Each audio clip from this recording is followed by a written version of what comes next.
Assalomu alaykum go'zallar. Sizlar ham Instagramda doim ko'rib yurgan Roundlab to'plamini ko'rib, bu narsa rostdan ham ishlaydimi yoki shunchaki reklamami deb o'ylaganmisiz? Men ham shunaqa bo'ldim. Yuzimga tushmasachi deb avval mini to'plamni oldim. Kichkina-ku sinab ko'rishga arziydi. Tozalovchisidan boshlab sivritka, tonik, krem hammasini o'zimni terimda sinab ko'rdim. Bugun esa sizga bu to'plamni qanday ishlatilish, nimasi yoqdi, yoqmaganini ochiqchasiga aytaman.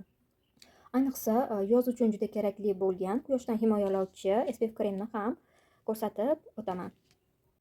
Birinchi ishlatadigan narsamiz bu tozalovchi vosita. Buni ertalab va kechqurun ishlatish mumkin. Juda yumshoq, gelga o'xshagan tuzilishga ega, ko'piklanadi, lekin terini quritmaydi. Eng yoqqan tarafi, yuvib tashlaganimda terim qotib qolmadi, xuddi namlangandek his bo'ldi. Tozalovchi kremdan so'ng navbat tonerga. Toner suyuq, xuddi suvga o'xshaydi, lekin oddiy suv emas. Terini namlantiradigan va tinchlantiradigan foydali tarkibga ega. Buni paxta diskga surtish mumkin, lekin men qo'lim bilan urib singdiraman. Yaxshi ta'sir qiladi shunda. Terimga yoqqani yengil, yopishqoq emas va juda tez singadi. Tonerdan keyin bu ampula, ya'ni sivritka, bu bosqich teriga chuqur ta'sir qiladi. Yengil, yopishqoq emas va tez so'riladi.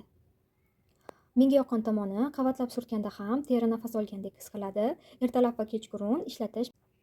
Oxirgisi esa bu krema. Yengil, lekin juda yaxshi namlantiradi.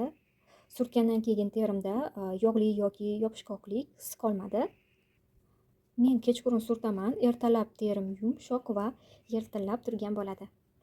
Roundlabni quyoshdan himoyalovchi SPF kremi haqida ham ma'lumot berib o'tmoqchiman.